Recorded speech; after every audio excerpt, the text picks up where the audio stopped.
Gus, welcome to the Democratizing SEO podcast. How are you doing today? Very good, very good. Thank you for inviting me, Austin, and looking forward to our chat. Thank you. Thank you for accepting. I wanted to speak with you for some time because you're someone who has worked agency side and client side, and I think you'll have a very interesting set of thoughts around today's topic, which is around the reality of marketing with SEO. Now, Gus, as I like to do with all my SEO guests, I like to ask how they became an SEO professional. So with that said, how did you venture into this unique and specialist industry? Yes. Yeah, of course. So I was actually a journalist before starting in SEO, and I'm from Brazil. I moved to Argentina just to spend a few months and learn Spanish and see what would happen. Didn't really have, a long-term plan or anything, but I got a job at the Spanish school and I got really good friends with the owner, and he knew some people in the travel industry and got me an interview at an online travel agency, which at the time was the biggest one in South America. So I kind of really stumbled upon I just told him, hey, I'm looking for a job after we finish this internship.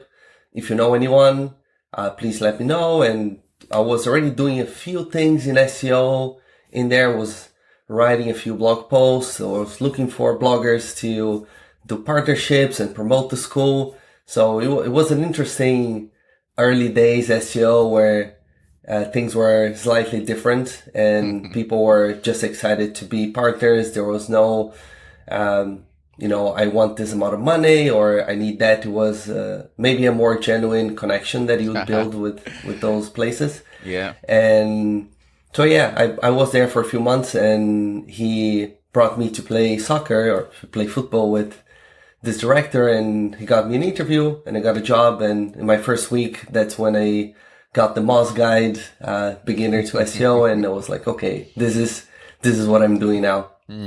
Awesome. That's awesome.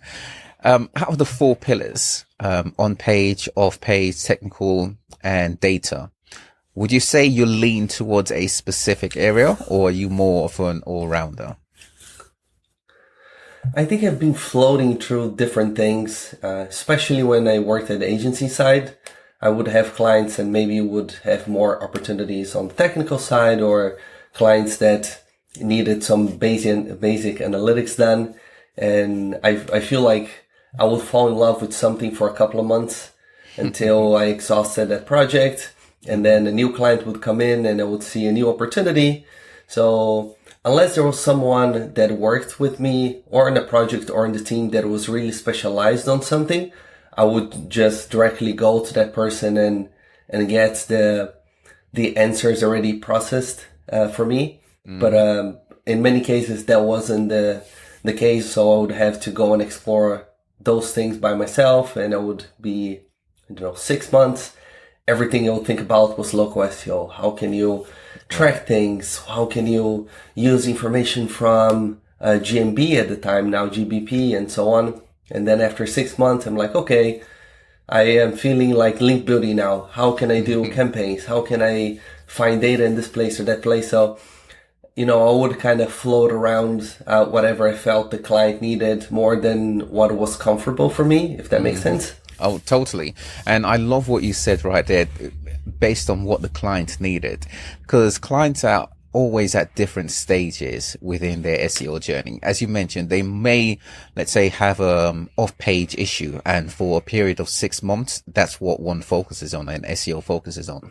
And then they may release a new product and they have technical issues, for example, and then an SEO switches to technical issues. And I think that way of carrying out SEO leads the SEO to have business over SEO. And in some cases, I do lean more towards that approach. No offense to folks at agencies who's only focused on one area, or even folks, client side who focus on one area. But I find that business over SEO is by far the best approach, in my personal opinion. Now, you're someone who's worked client side as well as agency side. How do you find client side compared to agency roles? One of the first things that I understood was why my requests were not getting done. Once you are inside the business and you see, right, you work in an agency, you do an audit, let's say month one, you do an audit, here are the 50 things you have to fix. And they may have a developer on their side, or they may have another agency that is working on their website. And that person, if you don't have a good context with them, and if you don't understand what are the other things they have to do, that list of things that you send to them, it will not get done. I would often have clients come back and say, oh, we only have space for 3 things. What's the number one thing we have to do? I'm going to try to put this one on the plan. And that was a better approach. You would, at least get a few things done. But working in-house, you do have access to a lot more information. You know the people, what they have to do, what are the other priorities that these people have, and you can find ways to work a little bit better together. So to give one example, some of my engineers, a lot of the work they have to do is around engineering mandates. So we need to have the latest version of all the technology we're using. Everything on Indeed must be accessibility friendly. So I've had cases where I wanted to release something, but we could not make work on screen readers. So they said, okay, we cannot take this ahead. And as you said, like, this is the business necessity over the SEO necessity, right? We need a website that's inclusive. Everyone who's looking for a job should be able to use Indeed to find opportunities. So making something that is SEO first, but does not help people that are reading a page, that's not going to happen. So in that case, this project just didn't go through, and I'm back on the drawing board trying to find different ways to approach this. But until we find that solution, I know this project is not going to happen. So I can push this to different people. I can, put whatever numbers behind it. But until we get that part done, this is not going to happen. So this project is on, sitting on the back. It has a comfy place in the backlog, and I know it's going to stay there for a very long time. But if I worked in the agency side, it would be a little bit harder to understand why that is happening. And, the client isn't always able to come and say, so these other 50 things that are happening. And they have 1 hour a week or an hour a month with you. They're not going to spend all this time justifying what are all the other things that are not SEO related that come in front of this. So it is a different place to be. And I love the agency for all the many years that I worked there. I made great friends. Most people at my wedding were people that worked with me, all the people that made speeches and and they still are my best friends. I met them in this agency culture. We work together. You share the same clients. You have, nice parties. You have maybe a tighter, closer group of people that sometimes you can't have on a much bigger agency on a much bigger company. For instance, now most of my colleagues are in US. So, most of them I actually never met in person. We work great together, but building that personal connection is very different versus the agency side, where you have, a lot of different scenarios, and everyone has to find a way to solve all those things together. So I loved the years that I had. I learned a lot, but at a certain point, especially with, once you get at a certain age maybe, or when you start building a family, things get a little bit harder to be on top of all these different things that are happening all the same time, and everyone wants to be the number one priority. When I think of SEO agency side, one could say the SEO's role ends when their deliverable is sent across. Most of the time, that deliverable is a documentation, a strategy, a recommendation, some sort of IP, right?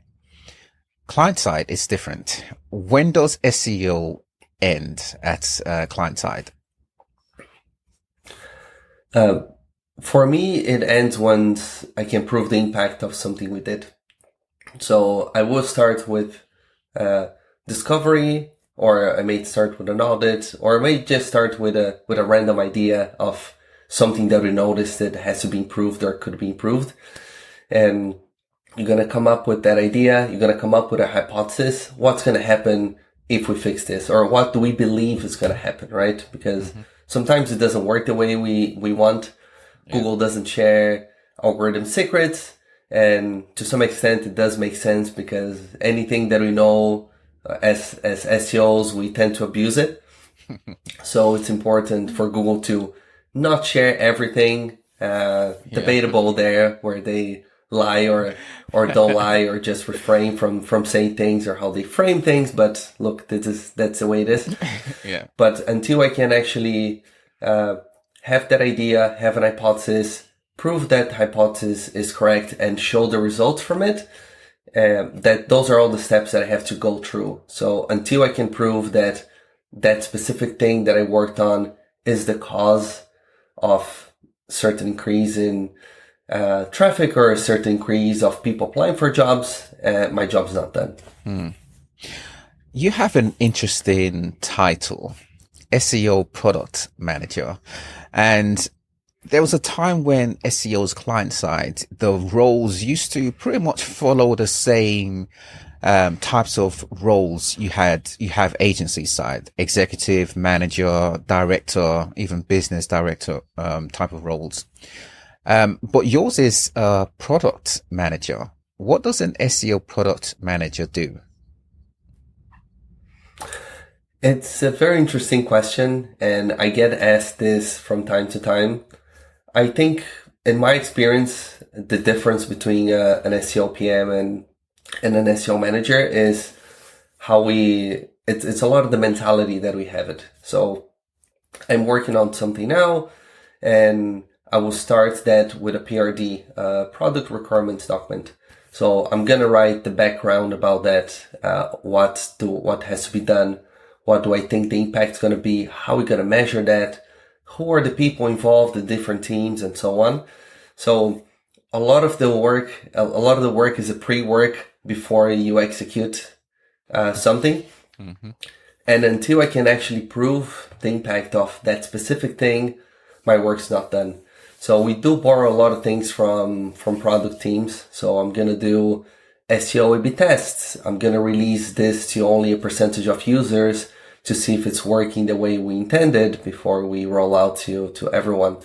And you end up doing tweaks on things from time to time. So there are things that I started doing a year ago, and we did a one version and it's working well. And then you start thinking, can I do a little bit better? So on a different country, I'm going to do a variation of that to see if the impact is higher. And if I don't find the impact, I'm going to make another change. So there's something that I'm working on to release next week. That is the third version of it. And before that, as an SEO manager, even at previous roles that I had, I would just say, okay, we release this. It's working well. We get some traffic, leads, or conversions, whatever it is. And it kind of would end there. But in this new role, or with the product mentality, you keep looking at different ways or new ways to improve what you're doing. And I just find that very exciting. I do have to fix bugs from time to time, which I don't find as exciting because essentially you are just redoing something that was already done. Mm-hmm. And the impact is this is not broken anymore. So we can continue doing work, but it's not an impact forward. It's just to be on the state that we were already a certain time before. Mm. But, you do that, and there's a lot of integration with product, UX engineers, and so on. So I sit on daily stand-ups with engineers. I know what they're doing in the next 2 weeks. I know if there's a space for something that I'm proposing. I'm learning how big of a task something is, because sometimes for us, it looks very simple, right? Oh, we're just gonna add this tag in here. Like, well, this tag has to be on 2 different places and has to communicate with something else. So, it's interesting once you are inside the engineering and the product group, but a lot of that is the mentality of how do they work and how can we work the same way that product engineers already do. Do you find that being a product manager and working with these different departments, you get less pushback and you collaborate more with the various entities that have to align with SEO to have SEO recommendations implemented? In general, I do have less pushback, also because I started doing things the way product teams do. So they understand where I'm coming from, and I'm not just sending, here's a sheet, we have to fix this thing. You're right. Yeah. But we do things the same way, or I started doing things the way product teams will do, products and engineers will do things. So if I'm writing a ticket to improve something, I know how they want a ticket to be written. I know the details they're going to ask. And sometimes I write a ticket that is not the perfect one, and I get a question back and I realize, okay, I know why you didn't do this. I know why you didn't understood this thing. My information wasn't as good as it could be. But you learn and iterate over time, but there is less pushback, definitely.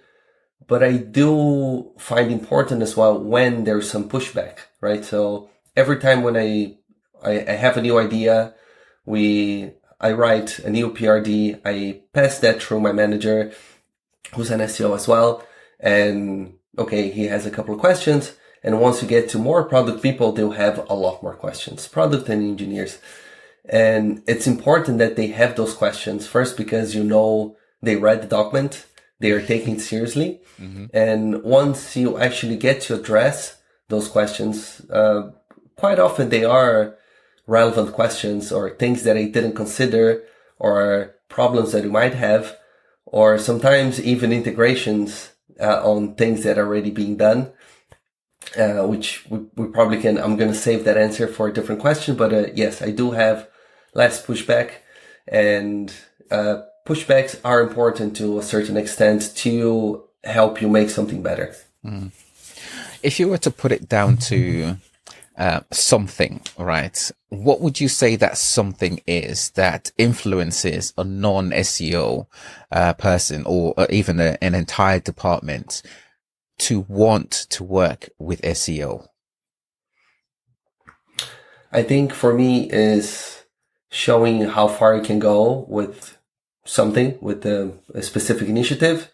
And if you can use the same methodology they use, that is the right way to show that potential behind it. Right. So in my first few months as an SEO PM, I released a bunch of things, and I was happy that we released them.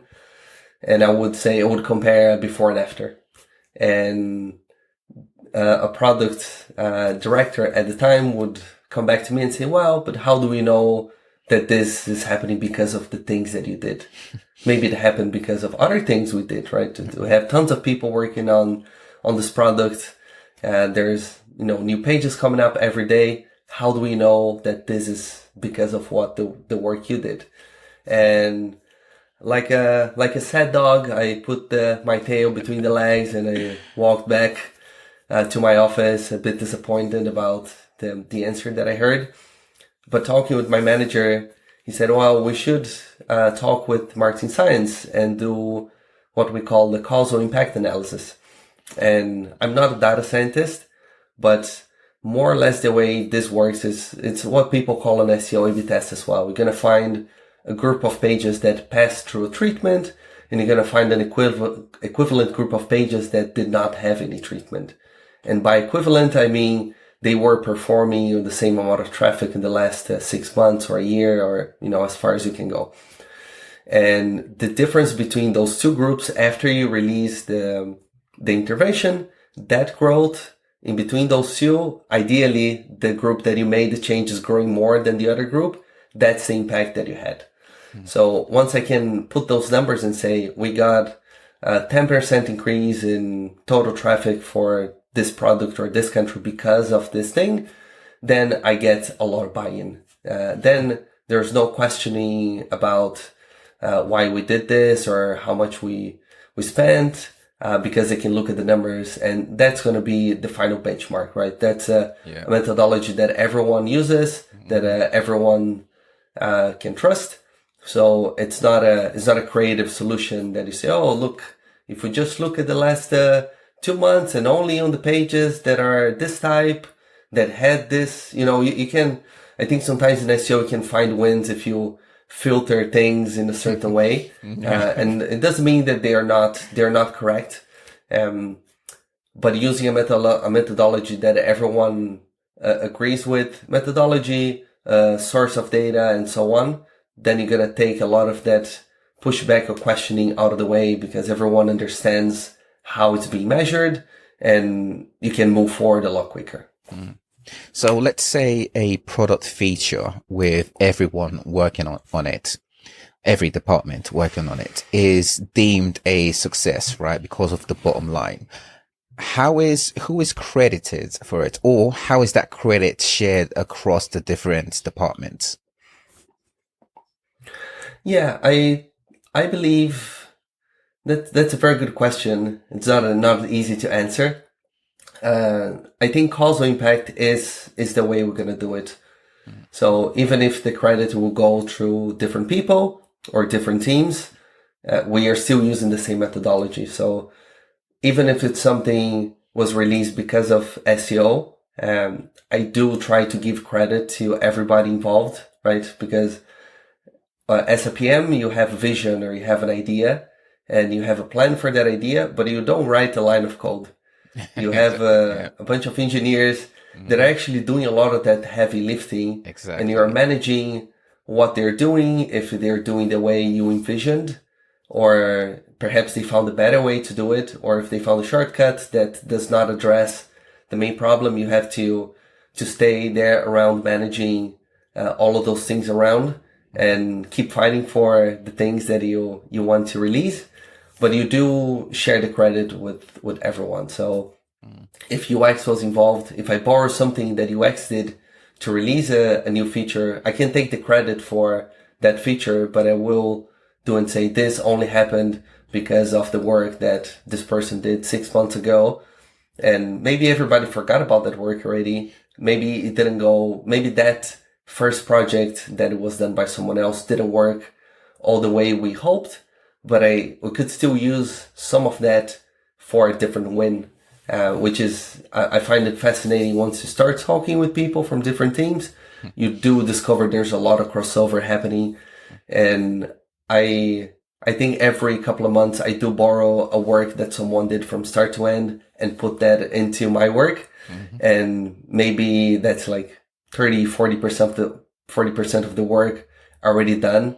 And, a lot of heavy lifting was already done even before I showed up to the party, and I can take that work and do something better with it. Yeah. Don't you just love it when that happens? And I think SEOs are best served when we're able to build upon something, right? SEO is about improvement. To improve, you need something established in the first place. And once it's established, it's a case of continual improvement, whether it's big, bold improvements or small iterations, it's improvement, right? And this works beautifully when all teams, departments, individuals collaborate with SEO. And I find that sharing the success is not a problem at that point, right? It's because everyone is happy because of the bottom line. When the success isn't necessarily realized or fully realized, it becomes quite it can be an issue. You indicated earlier, sometimes you don't necessarily see the goal that you want to realize the goal that you want to realize, how do you then navigate that? Does it take away from the credibility that you have having pitched for this product release? So I think I'm very happy or very lucky to work with people that do not have that blame culture. So if something doesn't work the way we want, I think there are only two directions. There is, first, you accept that idea did not work and you share that knowledge with different SEO teams across the company, so they don't go on in the same place. Or second, you look for ways to improve that. So maybe we missed the point on halfway towards the project, but if we make a change on how something was done, can we still save it? And sometimes it's one, sometimes it's the other. That's fine. If every project that you do is a failure, then there's a bigger problem to discuss. But sometimes things do not work, or sometimes you just have a hypothesis and you can label that as an experiment that might work, might not work. But if it's big enough, if the question is big enough that everyone around you is curious to understand it, you know how much effort you can put it behind it. You might still get a green light, even though you don't know if it's going to be good or not. And before all of that, I do try to do everything as an MVP, so a minimal viable product. So what's the most basic version of that feature that I can do it? And sometimes the basic version is very easy to do. It takes, 1 or 2 sprints and you can test it. And if you see, okay, there's a little improvement here, let's do a V2, let's do a V3, or let's continue adding more things to this epic, and we're going to do a fuller version. But sometimes the MVP is enough for you to say, okay, there's a good impact here, we can continue. Or if the impact's not there, you didn't spend 3 months or 6 months building that thing. You might learn earlier that is not doing what you hoped for, and you can or drop the project and share the learnings, or try to take a different direction to see if you can still get some impact from it. And you mentioned a word that caught my attention there, culture. Credit to the business that you're in for realizing the blame culture is one not to adopt. Much credit to your business for that. When you think of the role product manager, SEO product manager, what do you think leads a business to realize, okay, what we need is an SEO product manager who specifically has that SEO background? To be honest with you, I just stumbled upon the role, and I was indeed for a couple of months. I get this question often, I would say, especially after I spoke at Brighton. Most of the people that came to talk to me, they wanted to know how can they get in a role like mine, because it seems slightly more interesting. You're part of the engineering team. You can, you're on the trenches with the people that are doing the magic. Or they're doing the heavy lifting, the things that you don't know how to do, and they execute your vision. And I'm very thankful for being on this role, but it just came to me, really. So I was at Indeed for 2 or 3 months, and the person who was on this role left, and my boss and his boss, Sam and Oscar, they thought maybe Gus is a good person to take this role over. I had only presented a couple of audits and a couple of things in my first few months, but I think, or that's what they told me, was that I managed to explain things on a very easy way, and they felt that I would be a good person I was a good communicator, and I would be able to drive projects forward. So I took the role, and it took me a couple of months to realize exactly what I was doing. At first, I thought I was just going to put some tickets to fix bugs. I thought I was going to be a technical SEO. And after a couple of months, I realized that I had to come up with a vision. I had to create new things to be released and to be tested, and not just fix things or, make the what Google says is right, or, complete all the tags in there and have everything scoring well. And yeah, so it kind of just came to me. Some people do ask me if they should be an SEO PM, or what they do already sounds like an SEO PM. And it might be the case. Maybe you don't have the title, but you already think this way and you already run experiments, you test things and so on. So it might be a matter of convincing your manager that you already do this work. I know someone, Abby, I think she works at Script.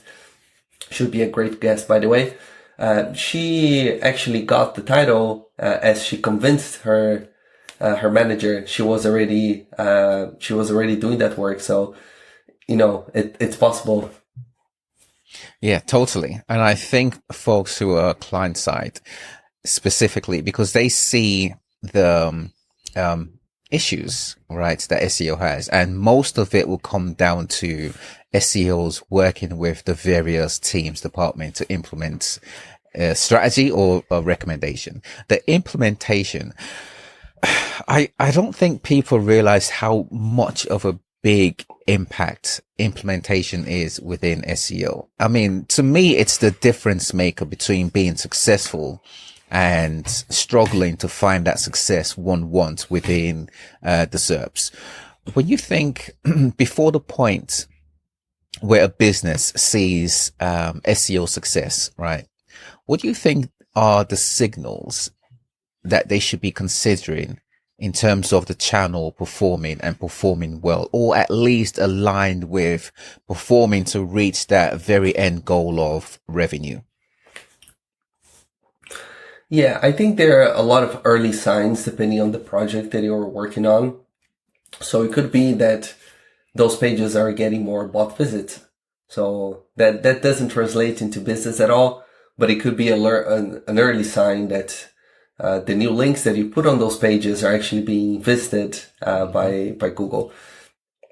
Then you might have people spending more time on the page, or you might see rankings and traffic increasing, or you might look at Search Console and seeing that your impressions are increasing.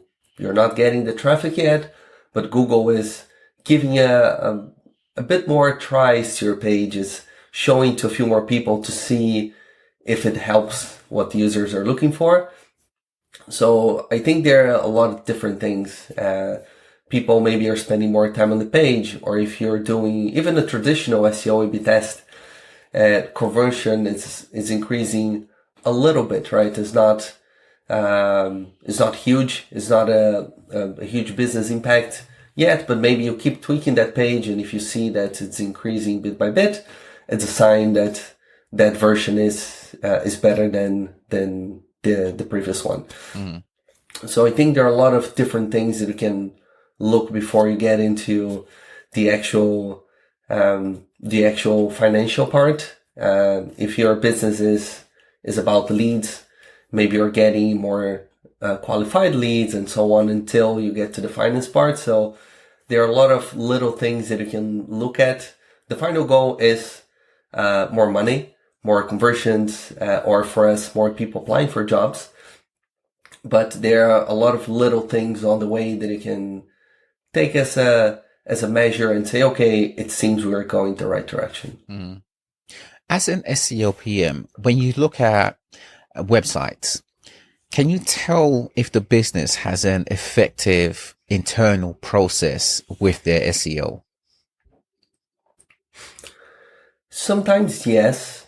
Sometimes it's very obvious, right? When Google released the FAQ pages, you would see tons of websites. Everybody has an FAQ on the page now. It's a list of hotels, but there's an FAQ at the end. Nobody's really going to that FAQ on the page.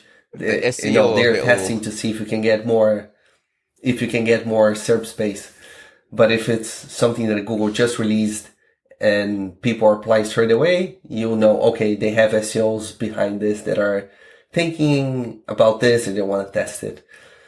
Sometimes not. Sometimes websites might be doing great, even without SEO in mind, or the SEO is just a small part that, it's not really testing a lot of things, but they're just doing, things that are good for the user, which until a certain point is what we should be doing.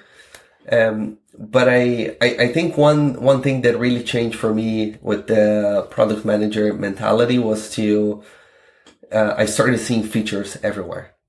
I'm on Amazon Prime, and I see that they have this feature where they show which actors are appear on the screen. Or there's a new feature that starts sending me emails about new movies that I should watch. Or I don't know, like there are always little different things that you see. I'm on Instagram, and they show me recently a button like if I'm interested or not interested in this content. And it was something that they weren't showing to me before. So there must be something on the algorithm that might say they might be interested in this. Let's get some user feedback to see if it works, if they are actually interested or not. So once I started seeing those features, and I see a lot more features than I used to see before, I think, what do they want to achieve with this? Would this make people to stay longer watching a video or performing an action?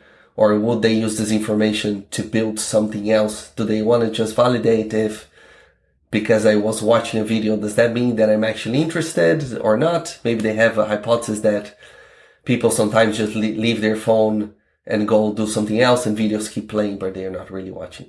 I don't know. I'm just throwing potential hypotheses in here, but I keep looking at those hypotheses and thinking, what do they want to find when they do this? And can I apply any of those things to things that I'm doing at my work? Sometimes it could be from a completely different industry, and it's okay. People are adapting things from each other. You get inspired from the things that you see.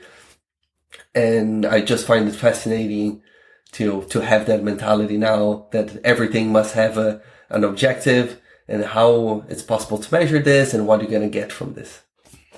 Man, your job sounds like the perfect mix for you, because I think you have a creative mindset which lends itself beautifully to SEO, and specifically product manager SEO, or SEO product manager, which just makes it very it satisfies the creative mindset that you have. I mean, kudos to your business for realizing this role is needed, and you'll be the perfect fit for it.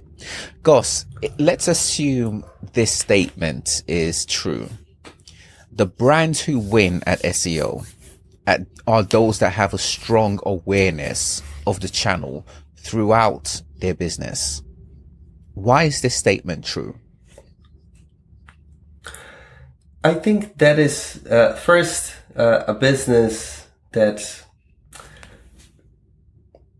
Okay, I need a second to actually find that answer. I'm gonna look at my notes to find that. I love the question, because it's a question that makes brands, businesses realize, okay, SEO is not just a tick box. It's not just something that you need to hire an external agency with. It's something that you have to work within the business and throughout the business. I've said many times on the podcast, right, that the difference between those who succeed and those who struggle with their SEO comes down to implementation. And I find that implementation, the businesses that are winning within SEO have SEO in some ways or some sort of capacity integrated with different departments. Any and everyone that has a touch point with your website has the ability to impact the SEO channel. So if this statement is true, right, SEO needs to be spread, or at least from an awareness point of view, has to be spread across the business. From your point of view, someone who's who's client side and works with different departments, why would you say this is a true statement? I think this is true because SEO can take so many shapes and forms, and we don't really know what works for your website until you test it. And doing this testing, if you just work alone as an SEO, you might just, take an SEO mentality and do things for the SEO, for SEO reasons. Mm-hmm. But having an integrated approach, it does changes how you do a lot of things. And I actually have a good example, or maybe I have a few. I can't really give all the details about the things that we do. But I did learn a lot when I started working with UX, and I do have regular meetings with UX, and sometimes we don't really have a specific thing we want to discuss. But as we just give updates on the things that we are working on. So I say, I want to do this thing. And they say, we are mapping pages by intent or by what people might do on this page or that page. And you do start seeing some potential integrations. So I've taken work from UX. They did a work a while ago to tag internally a massive number of pages based on specific things that people do on those pages. And that work was done with no SEO intention at all. And I could just take that whole work and apply for SEO, right? That's the thing that I mentioned. Sometimes someone already did 30-40% of the work for you, and you can just take that over. I always try to find that sweet spot. Was this already partially done? And can I take some of the heavy load from doing this? First, integrating with a product or an idea that already exists. And second, making it much easier to sell, execute, and to get results from that idea. So I think a business that does look at SEO and looks at all channels together, it does tend to perform a lot better, right? We do see websites that I do some mentoring through Growth Mentor. And a while ago, I was dealing with a website, and it's a short mentoring. I'll book maybe a half an hour call. Someone will book with me and they come with a problem and we're going to discuss that. And there was a website that the guy said, I did everything. I built tons of links. And he kind of said, we have a lot more links than the competitors because we bought links. We bought this generic links. We bought this type of anchor. And I was like, sure, okay, maybe this used to work or it might still work for some people. But as I was hearing him and I opened the website looking as a user, I could see that everybody else that was in front of him had a better looking website. They did not have keywords anywhere. They were not mentioning the location other than page title and the footer where they have the address. And my recommendation for him was just remove all of this SEO stuff that you have on this page because it does not look like a place that I want to go and buy the product you're selling. Mm-hmm. So, maybe if I was the only person dealing with it, I would say as an SEO, let's squeeze a couple of keywords here and see what happens. But in this case, Google got a lot smarter. This website, the competitors that are ranking better, they do not have the links. They do not have an optimized page. But perhaps there are other signals that are showing users or showing Google that those pages are much, much better. And if I just, look at his homepage and a few other homepages that were ranking better, they look a whole lot better. They look like places that I want to, buy a product from. And, it's a different universe. So sometimes having that view that is not just the SEO view, but understanding the potential behind all the channels and find a way for all of them to work together, will make companies to go much further. business over SEO, as we indicated earlier on earlier. Always. If every business, online business, knew this about SEO, their revenue will grow exponentially. What would this be? I believe we should stop measuring just the last channel and give all the credit to that final channel. And I was actually thinking about it last night. I think for the first time in my life, or the first time in a long time, I actually performed a purchase using the exact steps that companies think will happen. I saw an ad, I opened the page, I read the page, I bought the product. That all happened in one session. But that's most of the cases not what happens, right? Right. You do a research, you look for reviews, you look at different websites, you go to Reddit, you go to some news websites, maybe Google Discover starts showing you reviews for that product, and you think about it for months, and then one day you type the name of the product, and you go and complete that purchase. It might be organic or might be an ad, but a lot of those channels were touched before. And you might even want to play with what is the best window, right? You want to maybe share evenly across all channels, or you want to give more value to the first and last touch and see how long that window has to be. You might know that from your analytics, or you might discover that offline, right? If I'm buying a house, it's a project that it takes, 6 months to a year.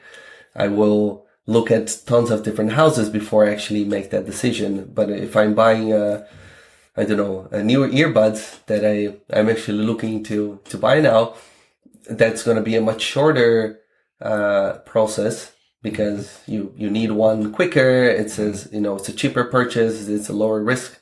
Or if you're just buying a new t-shirt, it might just be on the same day. But knowing that people do not behave the way we look at analytics, it will be very important to distribute resources across different channels that are together making an impact on the business. Totally agree. Gus, if SEOs are heroes, what would be your superpower? I've been thinking about this for the last 2-3 hours, and I think I have two answers. I don't think either of them are really great or unique, but if we were heroes, I think we do have a superpower to understand how people think and how people buy something. I find it fascinating to combine, to do keyword clustering and understand all the different ways people search for the same thing with the same intent in mind. And, what is that whole mapping around a purchasing process or a conversion process. So I find that fascinating. But as anti-heroes, we also have the power to squeeze absolutely everything that we discover is true, that it has an impact or has a potential impact on Google. We're just going to implement the shit out of it, right? I don't know if FAQs were actually driving more business for people. I did implement for some websites years ago. And as you said before, at work in an agency, my work would end with, we implemented. So we have more real estate SERP space here. Must be good. I never actually went to measure if that was actually good or not. Don't I want people to come to my page and actually find that information in there? Am I just doing because everyone else is doing and you don't want to be caught short-handed or, feel like you're not executing what's trending in the industry? So we could, we're also guilty of guilty of squeezing everything we can, and sometimes destroying that thing.